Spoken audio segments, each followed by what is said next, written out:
Welcome into Northside Territory, Foul Territory Network's Cubs podcast. We have a crossover episode with Katie Woo today, Cardinals Territory. Cubs are in St. Louis for 4. Katie joins myself and Patrick. We are all beat writers over at The Athletic. Katie covers the Cardinals, Patrick and I the Cubs. I am out here in brutal St. Louis, brutal because it is 95 degrees, humid and disgusting. And that game yesterday for Cubs fans, not it looked pretty disgusting. For Cardinals fans, I think they loved every moment of it from the fourth inning on. Uh, Katie, I want to start this off, like just get it going because I don't think Cubs fans. I certainly wasn't expecting this from the Cardinals. I think most of us weren't. Just the way they talked about things in the offseason. What is beyond what we saw last night? What are we looking at with the Cardinals? What's going right? Why is this team, pushing the Cubs for first place?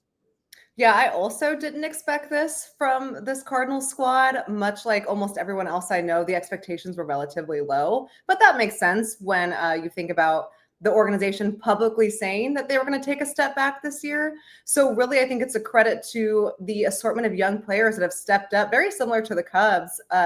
What's really sparked the Cardinals in this really remarkably surprising run, as they sit 7 games over 500, has been the fact that they don't do anything like particularly top notch. They don't have one of the best offenses in the league. They don't have one of the best rotations. They do have a very strong defense, but most Cardinals teams usually do. It's that they just do everything pretty well. So they don't have a glaring weakness. And I think if you're going to give them a strength, it's been that they're a very resilient group. Maybe that's because the expectations were low coming into the year. A lot of young players with a lot to prove, but the Cardinals have 19 comeback wins so far this season. You really can't count them out of any ball game, and they've built their identity around their resiliency, and it's led to an overall, I think, uptick in confidence with this club. When you have a lot of young guys learning to play every day for the first time and getting a chance to contribute to a major league team over and over again, day by day, and they keep winning, that confidence grows and it makes this team more and more dangerous. I had zero expectations that this Cardinals team would be contending in the NL Central, and shows how much I know because here they are. Okay, I saw the attendance on Monday night was roughly 27,000 at Busch Stadium. I'm curious how the Cardinals have kind of sold this transition year to the public and whether Cardinals fans are like buying in at this point.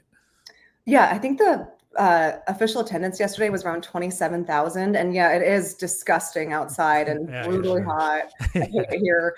But for Cardinals Cubs, you guys know this. I mean, it's usually a packed house regardless of stadium. So it was a little shocking to me, even with the weather, to see Busch Stadium half empty. But that goes to show that the messaging about this transition season was not sold well. The Cardinals had an end-of-season press conference last October where they announced that longtime president of baseball ops John Mozeliak would be stepping down, Chaim Bloom taking over in 2026.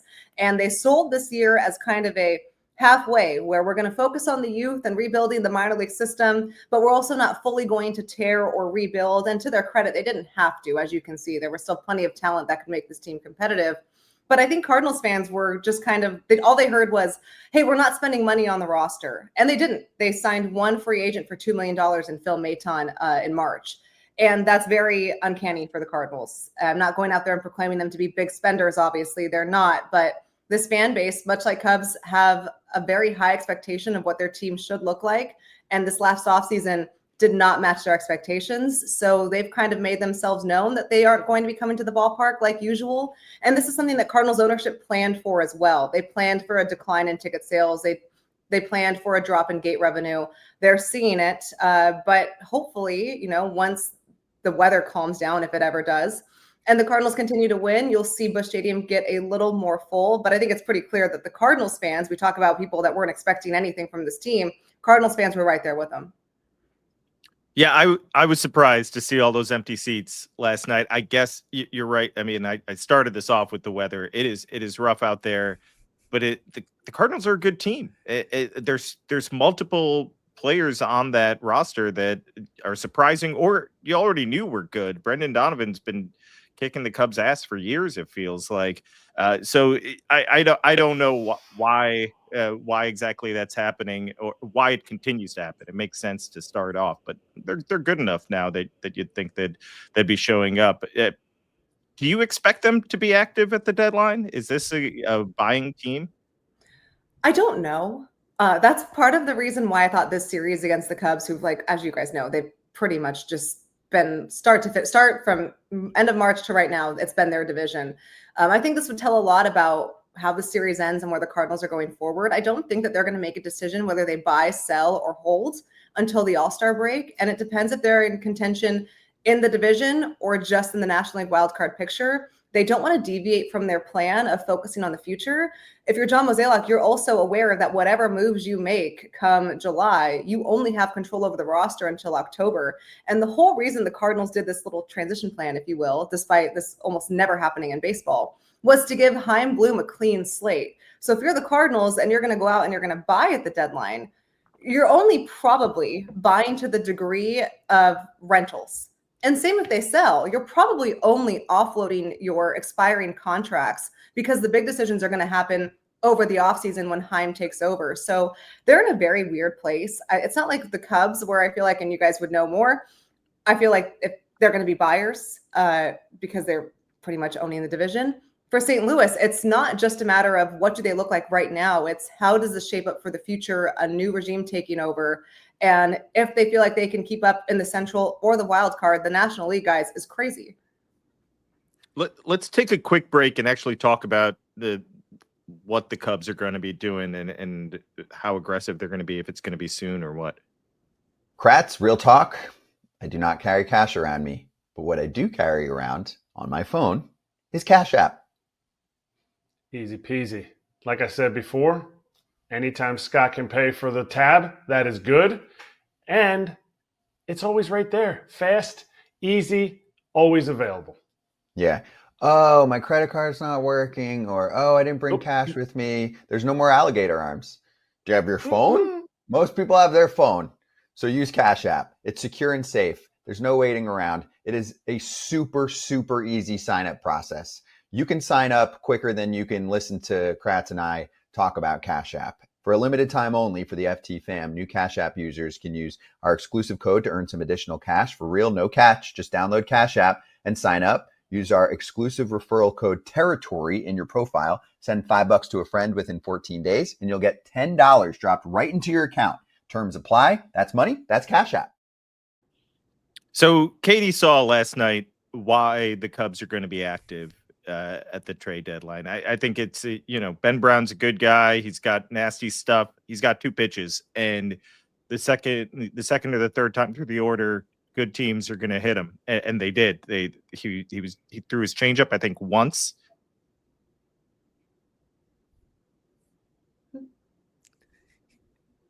Okay. They hammered some pitches right down the middle, and he gave up 8 runs, couldn't finish the 6th inning. It's clear they need a starting pitcher. I don't know how soon it's going to happen. All I know is it will. Unless there's some sort of collapse here where the Cubs lose 15, 16 games in a row or something crazy like that. Even then, they'd still be in the wild card race, and Jed Hoyer knows his job is on the line. They're getting pitching. This is, the Cardinals may be like hedging things. There's no doubt what the Cubs are doing at this deadline. They're making calls right now to start to try and get things in motion. Well, that makes sense, right? Because any contending team coming into the deadline, they covet 2 things: starting pitching and relief pitching. That's textbook what any team looking to make a push will go for. The Cardinals are in a really unique situation. I've said this so many times now that I'm afraid I'm going to speak it into existence, but I'm going to say it one more time. They're one of the rare teams in baseball that have not faced a significant pitching injury. You guys, there's a spider on my computer. I'm trying to be cool right now. It's terrifying. Take a breath. We got this. We can do this. Are you in the Busch Stadium press box? I feel like there's always creatures speaking of the Busch Stadium press box, will the AC be back? Who knows? Let's hope. All the Cubs writers were on the home side, which I really liked. I thought it was more fun. Anyway, I know we all got to bond. Oh my gosh, this is so scary. So the Cardinals are one of the very few teams in baseball that have not had a significant starting pitching injury or bullpen injury. It's why Michael McGreevy, who spot starts today against the Cubs, is inarguably one of their best options, remains in AAA. Between the Cardinals utilizing their schedule, so almost every pitcher can take 6 days of rotation. They've done a really nice job of keeping their arms healthy. And they're one of the teams that could possibly be trading away pitching when you look at someone like an Eric Fetty, who is in the final year of his $7.5 million contract, has the lowest ERA in the rotation. Do I think the Cardinals and Cubs would ever make a trade? I don't think so at all, just the nature of the rivalry. But it's interesting to see the Cardinals could, in a way, sell some of the pieces that have been instrumental to helping them and gain something in return by swapping someone out of the rotation and implementing McGreevy. You don't necessarily lose anyone there, but you are able to kind of maybe generate some leverage because everyone knows at the trade deadline, it's a seller's market. So I'm not sure, I don't think the Cardinals and Cubs are matching up for a trade by any means, but it's interesting to watch. I'm curious for you guys, when you're looking at the Cubs as we sit here at the end of June, is this where you expected them to be? I mean, 14 games over 500, pretty much in first place all season long in the division. I did not see this coming. I thought, our editors forced us to do those predictions over at The Athletic, and I think I put they'd win slightly more than 83 games and still kind of squeak by and win the division. They've definitely taken this to a level that I did not anticipate. I thought there'd be a lot more tension, a lot more friction, a lot more uncertainty. But I mean, at this point, you can see it now. They're not playing as well, and that happens, as you guys know, every year. But they built this cushion in that they've needed, because I've been surprised across the board. I thought this division was going to be really bad, and you got 4 decent teams kind of going after it. Yeah. They're hitting a ceiling that I didn't think it would be this good. I liked the offense. I was saying that all off season. Once they made the Kyle Tucker move, I thought they had a chance to have a great offense. It's at times it's been much better than I expected. I did not think Pete Armstrong would get to this point now. I think we all agreed he had the ceiling and he could show flashes that he would be an MVP candidate this season. It just happened so quickly, and he's so dynamic all around with everything he does, and it kind of changes everything about the Cubs offense. There are players that I liked that are living up to their potential, like Michael Busch. Kyle Tucker's a star. The offense looks really good. I just did not think they'd be this far over 500 at this point. These rough patches, I think it's important for fans in general to remember. The Cubs went to Philadelphia and the Phillies had lost 9 of 10, I believe, and now they're red hot again. The Mets are in the middle of a major scuffle. I believe the Yankees had 2 weeks of just really bad play, bad results. It's fair to have concerns. This team is not perfect. We just talked about what they need. They have to go get starting pitching. It was a brutal weekend in Chicago because of that weather, and I think that kind of set them back with their bullpen, just guys getting beat up. You want depth constantly with that. I don't think their bullpen's bad. I think it's pretty damn good, but this team, I wouldn't freak out just yet. You want, games like Monday night are going to set fans off, though. It's hard not to. I'm experiencing the same in Cardinals land. And it's been a lot of a roller coaster here in St. Louis. They had not a great April. I think they spent most of April 4 or 5 games under 500. Then they went 19-8 in May, the best record in the majors, and they followed it up by 2 weeks of just mediocre baseball. And then here they are, winners of their last 6 and 7. So what I'm getting here is that in a 162-game season, there are going to be highs and lows. It doesn't mean that the Cubs are a bad team right now because they're in a little bit of a lull. Obviously, they're not. You look at their overall record. Same with St. Louis. There was a lot of talk about, here they are regressing back to who they were supposed to be because they had a bad 10 days. Well, a bad 10 days is going to happen to every single team in baseball. If you're a team like the Rockies, it's going to be like a bad 100 days. But for most teams, it's going to be, you're going to go through stretches like this. And with scheduling for the Cardinals in June, they had just 2 off days. It was kind of predicted that this would be it. It doesn't surprise me that the Cubs are hitting a little bit of a lull because they haven't yet this season. They've also played, I think everyone in the NL West by now, maybe twice. And the Cardinals have not done that. And the NL West is a huge test for them. So what I'm saying, Cardinals, Cubs fans, is just because your team is going through a rough week does not mean that they're going to be bad. I'm an NL Central, I don't want to say hater. I'm definitely a Reds hater because I know they're good. I know they're much better than what I see. But every time I see them, they lose. And I'm just like, this team cannot be what I think it is. And then I watch them on TV and I'm like, that is the Reds team that was sold to me. I've always been kind of bummed out about the division over the last 3-4 years because it's so 500. And it's like, oh, here we go again. Another 500 NL Central division. Yay. So excited. And it's actually, I think, one of the most competitive division in the National League because you have 4 teams that are in it. And the Cubs are the favorite, in my opinion. But I don't think you can count out the Brewers as what we know. They seem to make a run somehow magically every year. I think this Cardinals team is on the rise, and I think they are legit to be contenders. And I think the Reds are right there with them. So finally, at long last, this division gives us something exciting. But I did not have – I think I had the Cubs and the Brewers battling it out for first place. I didn't have the Cubs this far ahead of the game, but I'm super excited to see how this rivalry, how the Cardinals and Cubs face out over the rest of the season, especially because the last series of the season, 3 games at Wrigley. So that'll be fun. I can't wait. Go ahead, Patrick. I just want to get one question before our next break. Like, Katie, I had flashbacks reading your coverage from Milwaukee, Wilson Contreras popping off. Like, because we've all been there. Like, and the Cubs don't really have that player anymore. Like, there's certain teams, certain players where, like, you just have to wait them out after the game because you never know what they're going to say. And Wilson obviously delivers. Wilson also, in our experience, is someone who kind of sees things sort of black and white, and the Cardinals are existing in this gray area. How has he sort of accepted his role as well as the organization's direction at this point? Well, he continues to be the most vocal of the players, which makes for post-game interviews that are anything but boring. And I know my favorite thing about post-game lately is that he's had a little bit more of a free spirit in some of the things he said. And for live shots for the post-game show, you can't air half the things he says, so they have to reshoot it. And it's hilarious. They're like, Wilson, can you say that again, but clean it up a little? So that's happened once in the last couple of weeks. I'm sure you guys can pick the incident in Milwaukee. But I actually really want to commend Wilson Contreras for how he's handled this year. The Cardinals approach him over the offseason and say, hey, we know we signed you for $87 million to be our starting catcher, but what about being our starting first baseman instead?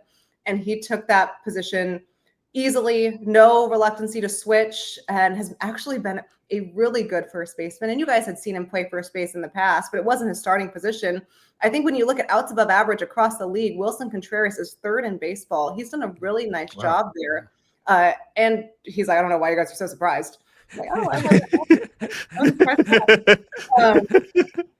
But one thing that I think stands out even more than his play at first base and his bat, of course, Contreras is, I think since he's no longer behind the plate, he has a lot more energy and a lot more health to focus offensively. He's on a heater right now. But his ability to look at the clubhouse, both him and Nolan Arenado have done a really nice job at this, and let these young players have the ability to be themselves and kind of learn to play the game their way. They've given this clubhouse to the young guys. They've said, hey, we're here if you need us, and we're going to set the tone by how we play on the field. But in terms of establishing a new culture, this is your future. So we're going to let the younger players come in and set the tone. We're going to give you the ability and the flexibility to be yourself. And when you are the Cardinals, there is kind of that Cardinal way of how you should act and how you should present yourself as a professional. And I'm not saying that that's a bad thing, but I'm saying if you're going to transition into a new era, why not let these players who are going to be around for the bulk of it set that tone of what it should look like? And I think it's allowed those young players to really relax and come into their own. That's not easy to do as a veteran, especially when you were both Nolan and Wilson came to St. Louis with the expectations that they would be contending every year. They took a step back. They're still here. One chose to be. One is still here because of circumstance. But they both said, we need to let these young players and the up-and-coming guys for the next core of the club set the tone for this clubhouse, and we'll support them in that way. I have a question about those young guys. Let's take a quick break and we'll get to it. Well, if you're a normal human, you can't speak English to your pup. But what you can do to understand what they love, which is spot and tango unkibble, is to see how they react when you put the unkibble in the bowl. And my pup, Penelope, loves it. So does Bella. Well, Bella speaks Spanish, so she says, muy bien. I love this stuff. She says, wow, Dad, thanks for creating a custom plan based on my age, weight, breed, and activity level. You nailed it. And also, it's made with 100% whole fresh ingredients like real USDA meats, fruits, and veggies, but it's 40% less expensive than frozen food. So upgrade your pet's bowl with Spot and Tango Unkibble. And for a limited time, go to spotandtango.com/foul and use code FOUL for 50% off your first order. That's spotandtango.com/foul, code FOUL to get 50% off your first order. So, Katie, we saw Pete Crow Armstrong. He had a good game last night. He stole a home run. It looked like he stole a home run at least, and had a few hits. He is the future for the Cubs. It's clear that you can build around this guy. It seems like he's an MVP candidate. He's a star. I don't know if the Cardinals have that guy. Is that guy on the roster currently? Is that guy coming up through the system? And this is just different. How do they develop catchers all the time? They lose Yadier Molina. You think, okay, they'll never be good at catcher again. It's impossible to replicate this. They seem to have catcher after catcher. I'm impressed by that, but I'm also curious about, do they have a potential superstar? Yeah, it's funny looking at the Cardinals pipeline, a lot of issues that they're addressing with their farm system and minor league development. That's part of the reason why Chaim Bloom was brought here in the first place. But one thing that they seem to have like millions of is catching depth and DHs.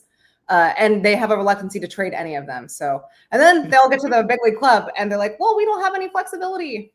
Go figure.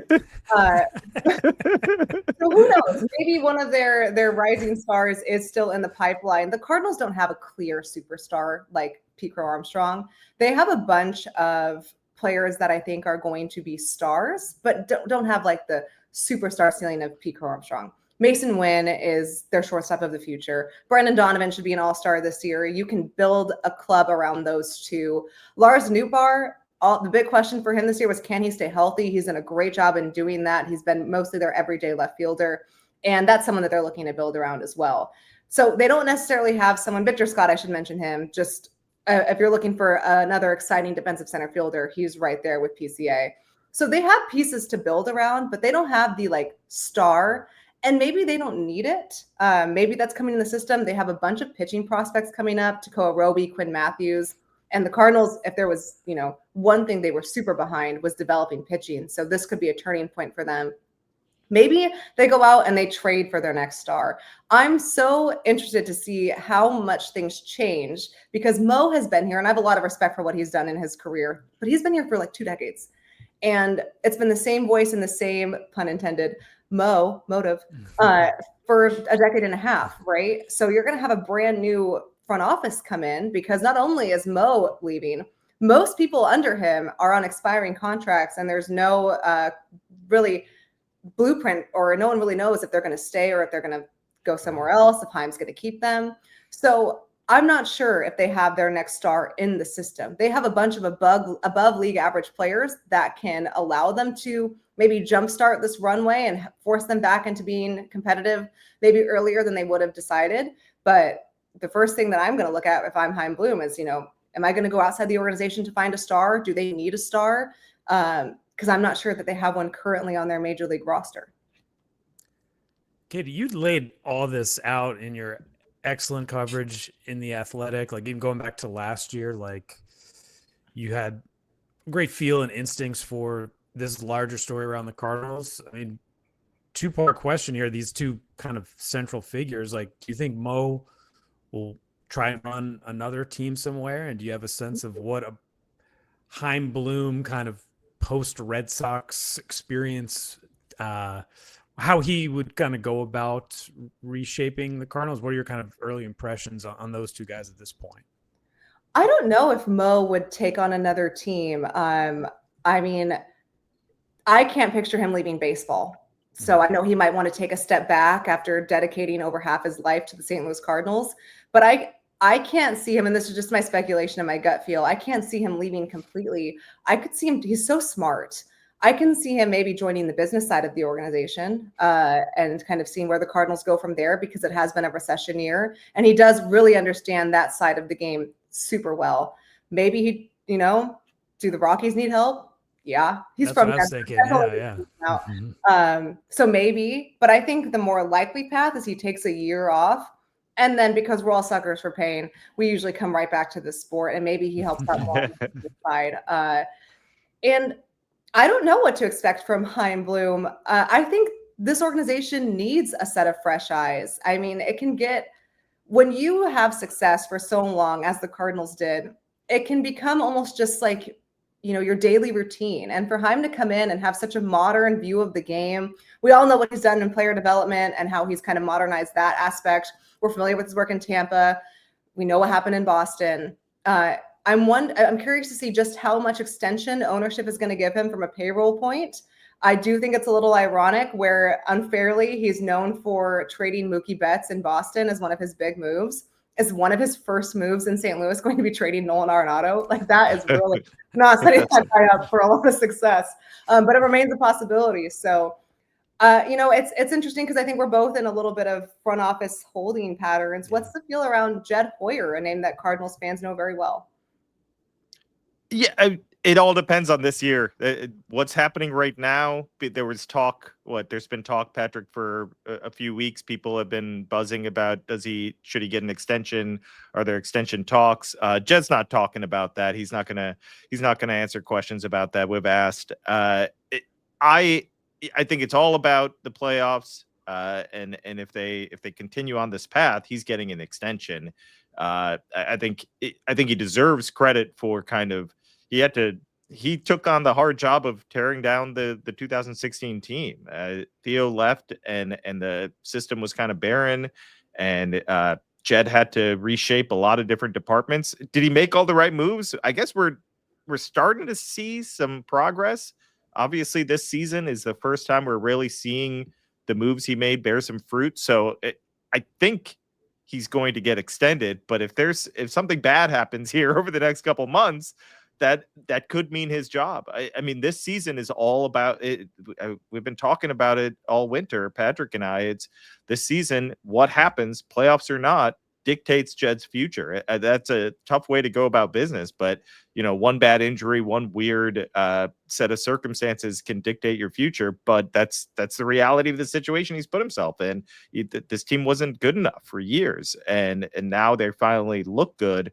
But it's just the margin of error type stuff where you never know what can happen and how a season can go sideways.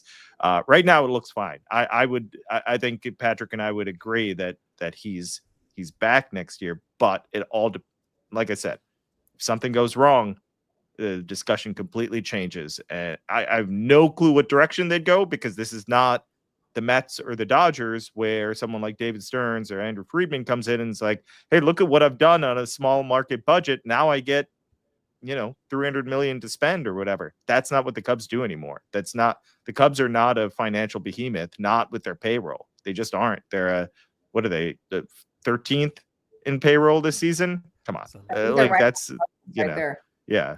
So, yeah, I think I think that's a big question facing the team. It felt like a couple of weeks ago it was answered, and now they're in a little bit of a slump. So people are going to start questioning everything. I would assume they pulled themselves out of it, and that question is answered soon enough. A very stable industry that we work in. My last one for you guys, because I, full disclosure, love Shota. I mean, I sent your article about Shota possibly pitching against St. Louis to the Cardinals PR staff, and I sent it with and they were like, I love him. I mean, it's like a borderline unhealthy obsession, where one of the Japanese reporters last year came up to me and gave me a Shota baseball card. And I kept it in my wallet all season. I don't know why I like him so much, but I do. So I'm super excited to see him on Thursday. How big is Shota coming back to the rotation for this Cubs team? mean, it means everything. I mean, their pitching's been thin for a while now. They were able to kind of compensate in different areas, but it's kind of getting exposed. Not just Ben Brown, although he's been kind of the more obvious issue to this point. It wasn't an arm injury, so the Cubs are hopeful that you can kind of slide right back in there. But yeah, I remember Katie. I feel like you missed a bunch of his. Like he just did not come up against the Cardinals that often, or you weren't covering a particular series. And I remember you saying you had missed him, but he does have that it factor. Like the starting pitcher's kind of has been very much diminished over the years, but he's still one of those few guys that has kind of the name recognition, has that creativity, definitely has like a flair and a style to his game. So, I think Sahadev, you wrote it in the preview that you guys did, if you had kind of told us in spring training that Justin Steele would undergo major elbow surgery like in April and that Shota would miss, almost 2 months before the All-Star break, and that the Cubs would be in first place and rolling to a large extent, I don't think I would have believed it. Yeah, I'm still surprised by it. Honestly, they were set up to collapse with those injuries, and somehow they managed not to. One thing before we go, I just wanted to say to Cardinals fans, when you describe the team, Katie, it sounds so similar to what we watched like the previous 2 years with the Cubs, where a lot of good players, but just lacking that superstar talent. And I feel like, yes, you can win. You can have a good season. I think at least what I felt like I learned in 23 and 24 is, look, that team was good. They were good, talented players. To have that superstar in the lineup, it brings some sort of consistency to the group that keeps you from, getting in those really deep slumps that the Cubs suffered last year in May and June, if I remember correctly. And the Cardinals look like I like a lot of these players. When they come up to bat, I was like, not an easy. There's nobody that looks like there's where the pitcher can breathe real easily, and this is an easy out. It doesn't seem like there's multiple of those guys in this lineup. But they do lack that superstar. I do think to get back to fearing the Cardinals, they do need that.